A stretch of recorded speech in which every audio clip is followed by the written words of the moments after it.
students, welcome to World Student Scope. I am Shweta, your mathematics educator.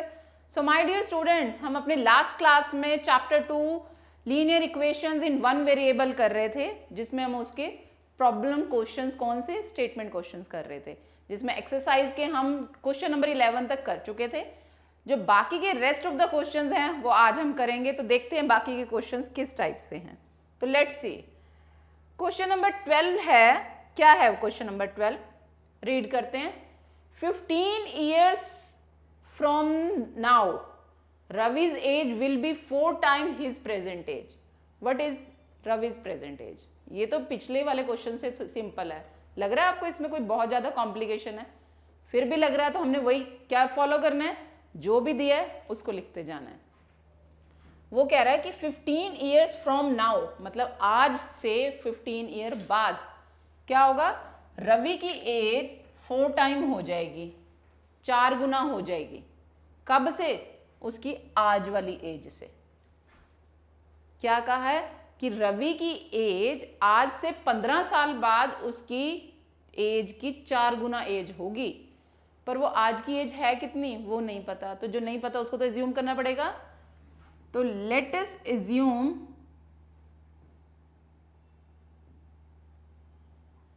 रवि's present age कितनी हो जाएगी? हमने मान लिया x ईयर्स. ऐसे ही मानते हैं हम. ठीक है, हमने ये मान ली. अब जो उसने कहा है, क्या कहा है? आफ्टर 15 ईयर्स, आज से 15 साल बाद. तो आफ्टर 15 ईयर्स, आफ्टर 15 ईयर्स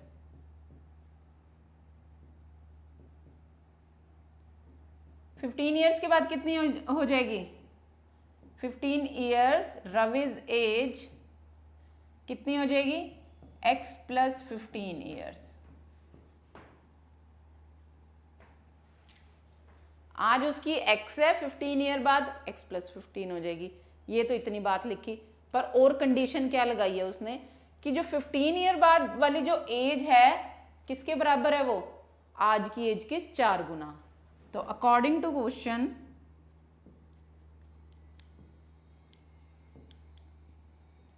क्या है बात? अकॉर्डिंग टू क्वेश्चन जो 15 साल बाद 15 ईयर बाद एज है वो क्या है? क्या है वो एज? जो आज की एज की 4 गुना. किसके बराबर है वो? आज की एज के 4 गुना. यानी आज प्रेजेंट एज का 4 से मल्टीप्लाई करोगे. 4 टाइम्स का क्या मतलब है? 4 से मल्टीप्लिकेशन. ठीक है, ये कहा हुआ था. बस अब क्या आपको लीनियर इक्वेशन दिख रही है? लीनियर इक्वेशन दिख रही है. अब बस इसको ओपन करो. x plus 15 is equal to 4x. अब ये कैसे सॉल्व होगा? मैंने आपको जब इसकी लीनियर इक्वेशन सॉल्व करनी सिखाई थी, आपको याद है मैंने क्या कहा था? या तो x को उधर ले जाओ और इस तरह से आप करो कि वेरिएबल उस साइड, या आप इसको डायरेक्ट ऐसे भी लिख सकते हो. 4x is equal to x plus 15. दोनों एक ही बात है ना, आगे पीछे कर सकते हैं हम ऐसे. अब इस x को ले आओ इस साइड. क्योंकि हमने क्या कहा, जब भी हमें किसी वेरिएबल को फाइंड करना है तो वो x एक तरफ रखना है, बाकी सारे हटाने हैं उसके पास से. अब ये x वहां गया हुआ है तो इसको तो इसके पास ही लेके आना पड़ेगा. तो 4x माइनस का x इज इक्वल टू 15. ठीक होगी इतनी बात? अब देखो, एक है हमारे पास 4x और एक है सिंगल x मतलब 1x.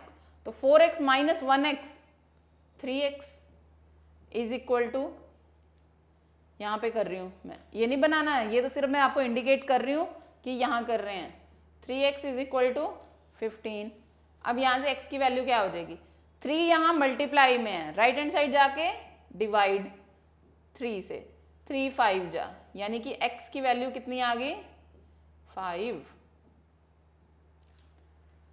तो उसने कहा था रवि की प्रेजेंट एज बताओ. तो रवि की प्रेजेंट एज कितनी हो जाएगी? रवि की प्रेजेंट एज x मानी थी, x is equal to 5 years. 5 years. ठीक है, अब आप इससे चेक भी कर सकते हो 15 ईयर्स बाद, 15 ईयर बाद अगर हम करें तो कितनी हो जाएगी, यहां से चेक करो, x प्लस 15 कितना होता है, 5 प्लस 15 कितना हो गया 20। आज अगर उसकी 5 है तो 4 ईयर्स बाद उसने कहा था ना 4 गुना हो जाएगी। आज की एज से अगर आप 5 को 4 से मल्टीप्लाई करो, 5 4 जा 20 ही होता ना, 4 गुना ही है। चेक भी हो गया हमारा आंसर, है ना। आप ऐसे चेक भी कर सकते हो कि आपका सोल्यूशन आपने कुछ गड़बड़ तो नहीं की, ठीक है, ऐसे हो सकता है, राइट। अब आप इसको नोट कर लें ताकि अब हम अपना नेक्स्ट क्वेश्चन देखेंगे फिर। सो मूव करते हैं हमारे नेक्स्ट क्वेश्चन पे। हाँ जी, इसमें क्या कहा, a rational number is such that, एक रैशनल नंबर, पहली बात rational number is such that, कैसा है वो रैशनल नंबर कि when you multiply it by 5/2, ये कोई रैशनल नंबर है, उसको जब 5/2 से मल्टीप्लाई करते हो and add 2/3 to it to the product, जो यानी कि मल्टीप्लाई करके जो आंसर आया, प्रोडक्ट आया, उसमें 2/3 ऐड करते हो तो you get -7/2। What is the number. ये तो बहुत सिंपल क्वेश्चन है। अब तक तो इतने सारे क्वेश्चंस करके ये तो बहुत ही आसान लग रहा होगा आपको कि मुश्किल लग रहा है। चलो फिर से वही हम अपना फंडा यूज करते हैं कि क्या जो जो दिया है बस उसको लिखते जाओ, हमारे सामने आंखों के सामने सारा स्टेटमेंट बन जाएगी, फिर उसको सॉल्व करना है। हमें कहा एक रैशनल नंबर है, पता नहीं है वो कौन सा है, तो हम क्या मानेंगे, let the rational number is, let the rational number is x। पता नहीं है ना, सबसे पहले जो पता नहीं है उसको तो मान ले, उसके बाद जो जो बात कही है वो उसके ऊपर अप्लाई करके इसके ऊपर हम नोट डाउन कर देंगे। उसने कहा था when you multiply it by 5/2, हम अब लिखेंगे अकॉर्डिंग टू क्वेश्चन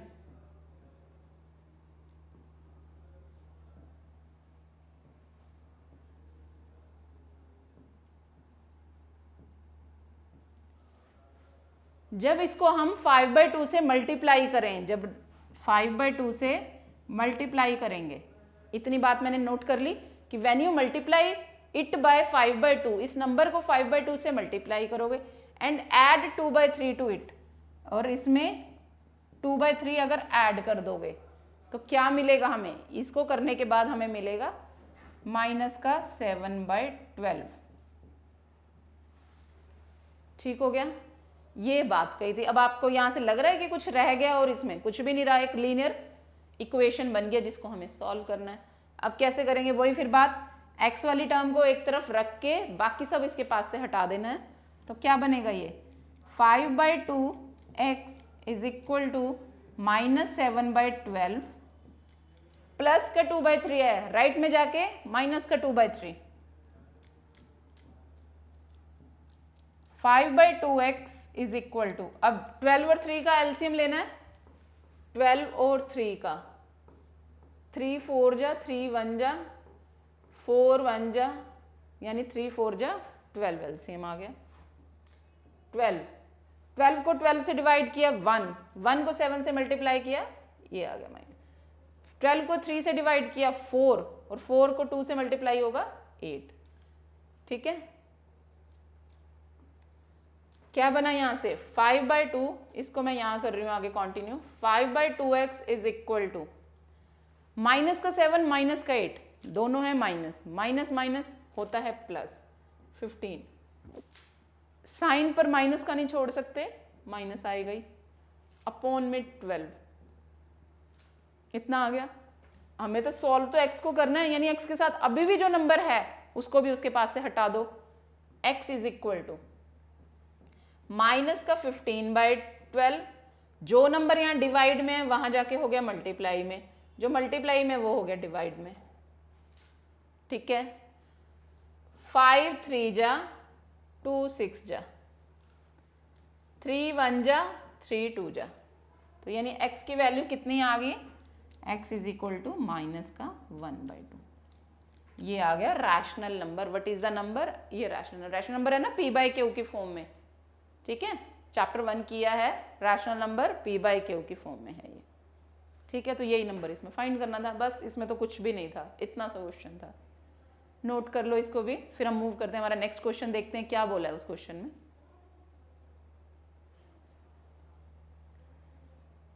तो let's see the next question. Question number 14 says that Lakshmi is a cashier in A bank. अब कोई लेडी है लक्ष्मी, बैंक में कैशियर है, जाते हैं आप लोग बैंक में, कैशियर होता है ना जो बैंक कैशियर, जिसके पास सारा कैश होता है ना, वो एक कैशियर है बैंक में। अब उसके पास सारा मनी है, उसके पास किस टाइप का मनी है, शी हैज करेंसी नोट्स, यानी कि उसके पास किस किस टाइप के नोट्स हैं, 100 रुपीज के भी नोट हैं, 50 रुपीज के भी और 10 रुपीज के भी नोट हैं। ठीक है, वो लक्ष्मी एक लेडी है जो बैंक में कैशियर है, जिसके पास सारा कैश है। उस कैश में उसके पास किस किस टाइप के नोट हैं, 100 रुपये के नोट भी हैं, 50 वाले भी हैं और 10 वाले भी हैं, रिस्पेक्टिवली। अगेन वर्ड देख रहे हो, रिस्पेक्टिवली, तो 100, 50 और 10 के नोट्स हैं। The ratio of the number of these notes is 2:3:5। Respectively word use हुआ है, यानी कि 100 वाले नोट्स, 50 वाले नोट्स और 10 वाले नोट्स, इनकी रेशियो 2:3:5 है। The total cash is 4 lakh. How many notes of each of the denominations does she have. Again अगर आप वो बात देखें, मैंने आपको रेशियो वाली बात कही है कि 2:3 का मतलब ये नहीं है कि 2 और 3 नोट है, कि 100 वाले 2 नोट हैं, 50 वाले 3 नोट हैं। रेशियो का मतलब है कि वो 2 और 3 से मल्टीपल होंगे। यानी अगर मैं कह दूं 100 वाले 20 नोट्स हैं और 50 वाले 30 नोट्स हैं, ऐसे अगर मैं बात कह दूं फॉर एग्जाम्पल, तो अगर आप ये देखो 10 के टेबल पे काटो इसको, 10 2 जा 10 3 जा, 2/3 की रेशियो आ गई। तो मैं ये इस टाइप के क्वेश्चन बहुत सारे आ चुके हैं और अब मतलब आपको मेरे ख्याल समझ भी आ गई होगी रेशियो का मतलब, है ना। तो यानी यहाँ ये 10 से मल्टीप्लाई हो रहा था एक तरह से 2 और 3, तो यानी ये यहाँ पे कुछ वैल्यू होगी 2 और 3 रेशियो बनाने के लिए। ऐसे बहुत एग्जाम्पल्स अभी किए ना हमने, तो इस टाइप से यानी हमें x मानना पड़ेगा। सो हम मानेंगे let the number of notes of 100 rupees कितने हो जाएंगे, 2x। ठीक है, 2x। the number of notes of कितने, 50 वाले हैं ना, 50 रुपीज, कितने हो गए, 3x। The number of notes of 10 rupees कितने, 5x। ये तो नोटों के नंबर हुए कि इतने इतने नोट हैं। अब मनी कितनी हुई, अगर मैं कह दूं आपके पास 100 रुपीज वाले 2 नोट्स हैं, कितने पैसे हैं अब आपके पास, 100 को 2 से मल्टीप्लाई कर लोगे ना, 100 × 2 200। अगर मैं कह दूं 100 वाले आपके पास 9 नोट हैं, फिर कितने बनेंगे, 100 × 9 900 रुपीज़ हो जाएंगे। तो ऐसे ही अगर मैं कहूँ 100 वाले 2x नोट हैं, तो 100 को मल्टीप्लाई करोगे 2x से। तो अब मैं अगर इसके बाद लिखूँ बात, so the total amount from 100 rupees notes, 100 rupees note से कितने अमाउंट बनेगा, 100 मल्टीप्लाई में 2x, यानी कि ये हो गया 200x। ठीक है, ऐसे ही the total amount from 50 rupees notes कितना हो जाएगा, 50 मल्टीप्लाई में 3x, कितना हो गया, 150x। ठीक है, और द टोटल अमाउंट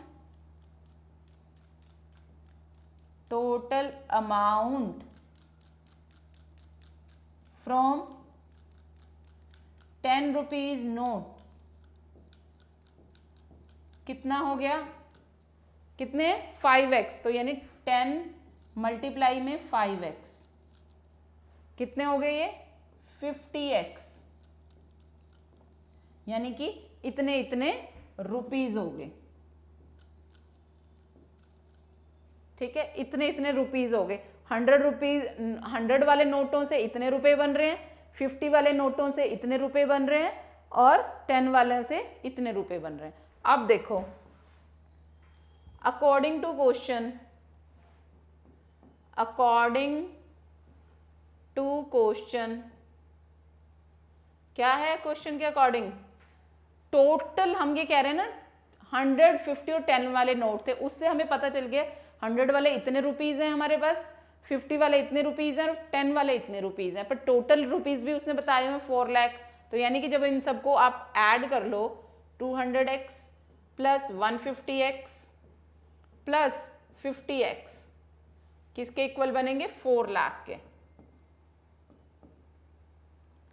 ठीक है, अब इन सबको जब ऐड करोगे, ये XX वाले हैं, कितने हो गए? 150 और 50, 200, 200 और 200, 400x is equal to 4 lakh. ठीक है, इतना हो गया। अब यहां से x की वैल्यू निकालनी है तो इस 400 को हटाना पड़ेगा। x is equal to 4 lakh upon में 400। ठीक है, अब क्या होगा? इन 2 0 से ये 2 0 कैंसिल, 4 1 जा 4, कितनी आ गई x की वैल्यू?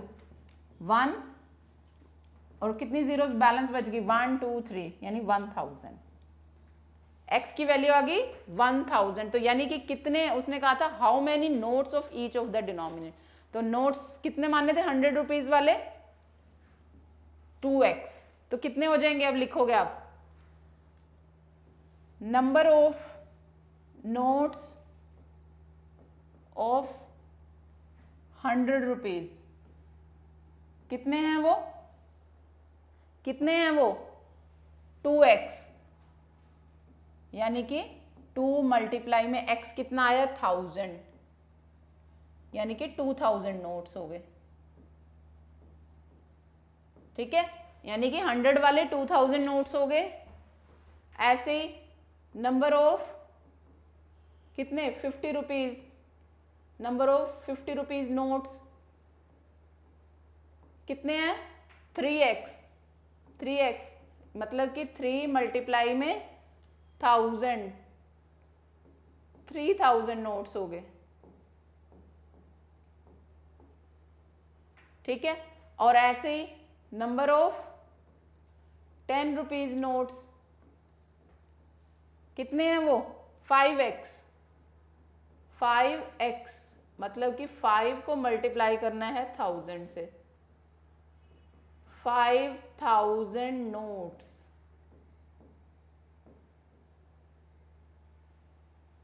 ठीक हो गया। इस तरह से ये आपने डिनोमिनेशंस निकाल दी। डिनोमिनेशंस का मतलब है कितने कितने नोट्स हैं। क्लियर है ये? So please note it down, then we move on to the next question.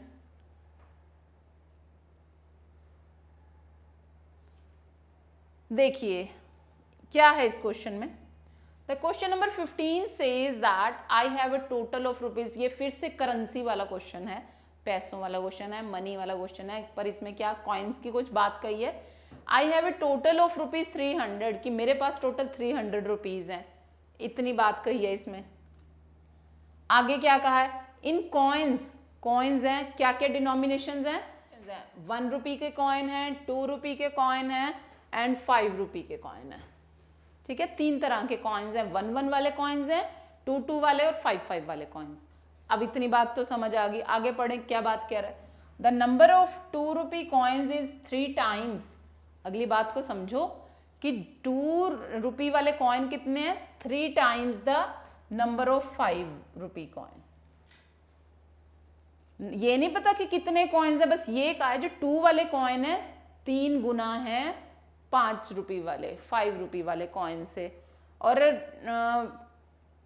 2 और उसके वाले तो बता दिए, 2 रुपी वाले कॉइन और 5 वाले। ठीक है, 1 वाले अभी भी नहीं बताए। ठीक है, तो अब हम कैसे मानेंगे? जो जो वही दिया है फिर से लिखो। हमें कहा है ₹2 वाले कॉइन 5 रुपये वाले कॉइन से 3 गुना है। यानी अगर मुझे 5 वाले पता होंगे तभी तो मैं पहले जो ये वाली बात है उसको ही करें ना। तो पहले लिख लो टोटल मनी, जो जो कहा है वो लिखते जाओ। टोटल मनी कितनी है? 300 रुपीज। ठीक है, अब क्या कहा है नेक्स्ट कि जो ₹2 वाले कॉइन है किससे 3 गुना है? 5 रुपये वाले कॉइन। द नंबर ऑफ 5 रुपये कॉइन, नंबर ऑफ 5 रुपये कॉइन्स x है, तो नंबर ऑफ 2 रुपये कॉइन कितने हो जाएंगे? 2 रुपीज कॉइन्स। क्या कहा है? 2 रुपये वाले कॉइन्स कितने? 3 गुना है। 3 टाइम्स का मतलब क्या होता है? 3 गुना 5 वाले से। 5 वाले x हैं तो 2 वाले कितने हो जाएंगे? 3x। 3 गुना है ना। अगर आपके पास 5 रुपये वाले 2 कॉइन है और मैं कहूँ उससे 3 गुना 2 वाले हैं तो क्या करोगे आप कि आपके पास 6 हैं, तो यानी उसको 2 से मल्टीप्लाई करोगे ना, 3 से मल्टीप्लाई करोगे। अब 5 वाले और 2 वाले पता चल गए हमारे पास, पर उसने कहा 1 वाले कॉइन भी हैं, तो 1 वाले कैसे पता चलेंगे? नंबर ऑफ 1 रुपीज कॉइन्स क्या हो जाएगा? Total coins minus number of 5 रुपये coins minus number of 2 rupees coins. ठीक है, टोटल में से 5 वाले भी हटा दो और 2 वाले भी हटा दो, बाकी के बचेंगे वो 1 वाले ही होंगे। तो टोटल कॉइन्स क्या रहा है? 160 हैं। 5 वाले कितने हैं? x हैं, और 2 वाले कितने हैं? 3x हैं। ये तो हो गए कॉइन्स। 5 वाले इतने, 2 वाले इतने और 1 वाले इतने। इसको आप ऐसे भी लिख सकते हो 160 माइनस 1x और 3x 4x। ठीक है, ये इतने हो गए। अब उसने कहा है कि टोटल अमाउंट तो 300 है, तो पहले बताएं हम कि 5 वाले से कितना मनी बन रहा है। नंबर ऑफ कॉइन्स, अगर आपके पास 5 वाला एक कॉइन है, या सॉरी मैं बोल दूं 2 कॉइन्स हैं, तो टोटल कितने हो गए आपके पास? 2 कॉइन्स 5 रुपये वाले हैं, तो कितने रुपए हैं आपके पास? 10 रुपीज ना। 5 वाले 2 कॉइन्स। तो ऐसे ही अगर हम कहें अमाउंट, बिल्कुल सेम जैसे पिछले वाला क्वेश्चन था, उसमें नोट्स थे, इसमें कॉइन्स हैं। अमाउंट ऑफ 5 रुपये कॉइन्स कितना हो जाएगा? 5 मल्टीप्लाई में x 5x। Amount from 2 rupees coins कितना हो जाएगा? 2 मल्टीप्लाई में 3x, ये हो जाएगा 6x। ठीक है, और अमाउंट फ्रॉम 1 रुपीज कॉइन्स, 1 को मल्टीप्लाई करना है किससे? 160 माइनस का 4x। तो 1 से तो मल्टीप्लाई कुछ भी होगा वही आएगा, 160 माइनस का 4x। तो ये टोटल हो गए पैसे। कितने हो गए? 5 रुपये वाले से हमें इतने रुपए मिल रहे हैं, 2 वाले से इतने रुपए मिल रहे हैं, और 1 वाले से ये रुपीज हैं। और हमें क्वेश्चन में क्या दिया है? अब मैं यहां पे कर रही हूं इसको। अकॉर्डिंग टू क्वेश्चन,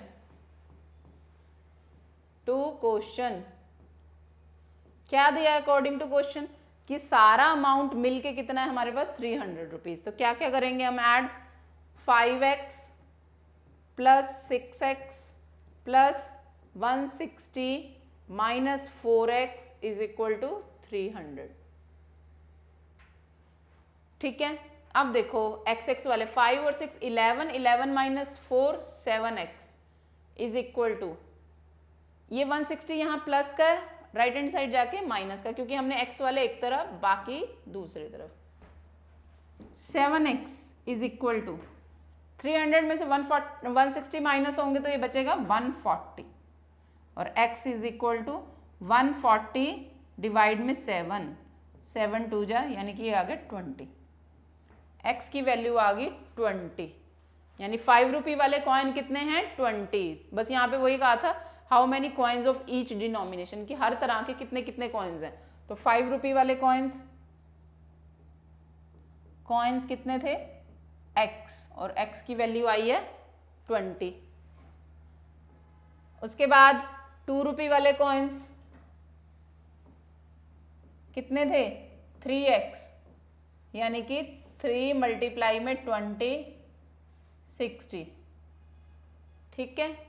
और 1 रुपये वाले कॉइन, 1 रुपये कॉइन्स कितने हैं 160 माइनस 4x, 160 माइनस 4 को किससे मल्टीप्लाई करना है 20 से, x की वैल्यू 20 आई है ना, तो यानी कि विच इम्प्लाइज 160 माइनस 80 कॉइन्स, यानी कि 1 वाले 80 कॉइन्स हैं, ये 60 हैं और ये 20 कॉइन्स हैं। नंबर ऑफ कॉइन्स ही बताने थे। आ गया समझ सबको? कर लो इसको भी नोट, बिल्कुल सेम क्वेश्चन था लास्ट वाला, उसमें नोट्स दिए थे, इसमें कॉइन्स दिए हैं, है ना। सो प्लीज नोट इट डाउन। अब देखो क्या कहता है next question. The organiser of essay competition decide that, competition हुआ है, कौन सा एसे कॉम्पिटिशन, आपके भी स्कूल में होते होंगे ना एसे कॉम्पिटिशन, तो जिसने ऑर्गेनाइज किया है, the organiser of an essay competition decide that a winner in the competition, जिसने रखा है ये ऐसे कॉम्पिटिशन, वो क्या कह रहा है, जो भी जीतेगा, जो भी विनर होगा, उसको कितने का प्राइज मिलेगा 100 रुपीज का प्राइज मिलेगा, जो जीतेगा। And a participant who does not win gets a prize of 25। अब ऐसा नहीं है कि जो बेचारे जीते नहीं हैं, जो नहीं विन किए हैं, उनको कुछ नहीं, उनको खाली हाथ नहीं भेजा, उनको भी 25 रुपीज दिए हैं, ठीक है। The total prize money distributed is, तो टोटल जितना पैसा खर्च किया उन्होंने बांटने में वो 3000 है, ठीक है। Find the number of winner if the total number of participant is 63। क्या कह रहा है कि ये बताओ कितने जीते हैं और कितने हारे हैं। टोटल बताए हैं 63 बच्चे हैं, ठीक है। तो द टोटल अमाउंट जो डिस्ट्रीब्यूट हुआ है वो 3000 है। अब हमें पता नहीं है कितने जीते हैं, तो हम मान लेते हैं लेट द विनर, या लेट नंबर ऑफ विनर्स लिखो, लेट द नंबर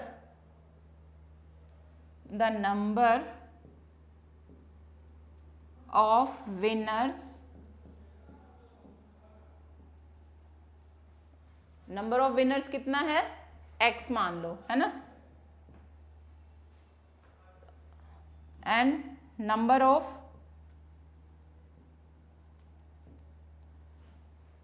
और रेस्ट ऑफ द नंबर्स कितने होंगे जो नहीं जीते हैं। नंबर्स लूजर्स नहीं लिखते, हम लिख लेते हैं number who didn't win, number who didn't win, जो नहीं जीते वो कितने हो जाएंगे।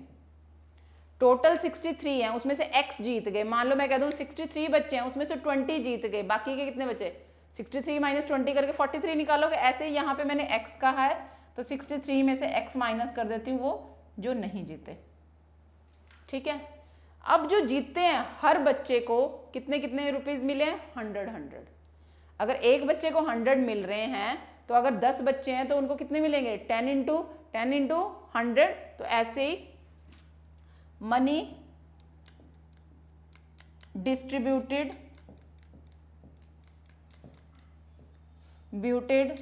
टू विनर्स, कितना, एक बच्चे के 100 है तो x के कितने हो जाएंगे, x मल्टीप्लाई में 100, कितना हो गया 100x, ठीक है। And money distributed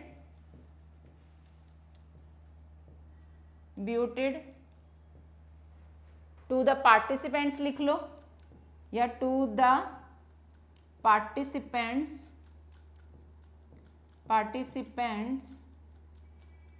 who didn't win, जो नहीं जीते हैं उनको कितने मिले हैं, क्या कहा था वो, कितने हैं 63 माइनस एक्स, और एक बच्चे को मिले हैं 25। तो 25 मल्टीप्लाई में 63 माइनस का एक्स। ठीक है, तो ये हो गया, आधे पैसे विनर्स के पास चले गए, आधे इनके पास। तो यानी टोटल ये कितने हो गए जो पैसे बटे हैं, कितने थे 3000। तो अकॉर्डिंग टू क्वेश्चन क्या हो जाएगा 100x plus 25 into 63 minus x is equal to 3000। यही है ना, 3000 दिया हुआ था। अब देखो यहां कर रही हूं मैं ये, अब उस ब्रैकेट को अगर आप ओपन करोगे क्या बनेगा 100x प्लस मल्टीप्लाई करना है 25 को 63 से भी फिर x से भी, तो 63 को जब 25 से मल्टीप्लाई करोगे 5 3 जा 15, 1 5 6 जा 30 और 1 31, और 2 3 जा 6, 2 6 जा 12, 5 7 5 1, ये हो गया 1575, और जब वो x से मल्टीप्लाई होगा माइनस के 25x इज इक्वल टू 3000। ठीक है, अब हमने x x वालों को इकट्ठा करना है, बाकी के जो है इसके पास से हटा दो। तो 100x minus 25x 75x is equal to 3000 minus 1575। अब 3000 में से 1575 माइनस करो, 3000 में से 1575 माइनस करना तो पता ही है, 10 माइनस 5 5, 9 माइनस 7 2, 9 माइनस 5 4, 2 माइनस 1 1,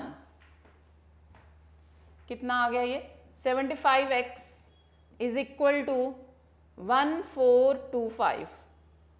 ठीक है, अब यहाँ से x की वैल्यू निकालनी है, तो ये 75 जो इसके साथ मल्टीप्लाई में वहां जाके डिवाइड, राइट हैंड साइड जाके डिवाइड। अब क्या करना है 1425 को किससे डिवाइड करना है 75 से।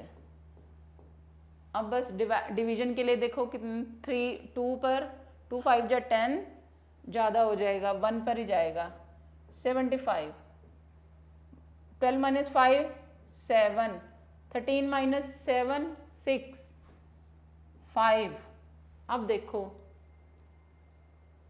9 से करें 75 को 9 से, 9 5 जा 45, 4 9 7 जा 63 और 4 67, 9 6 7 5, यानी कि 19 आया इसको डिवाइड करके। ठीक है, तो x की वैल्यू आ गई 19, यानी कि x किसको माना था हमने विनर्स को, है ना। तो नंबर ऑफ विनर्स कितने हो गए, मैं इसको थोड़ा सा इरेज कर दूं सो दैट मैं यहां लिख सकूं। तो x का आंसर हमारे पास 19 आया, तो इसका मतलब कितने विनर्स हैं, हमने x माने थे विनर्स, तो नंबर ऑफ विनर्स जो हुए, नंबर ऑफ विनर्स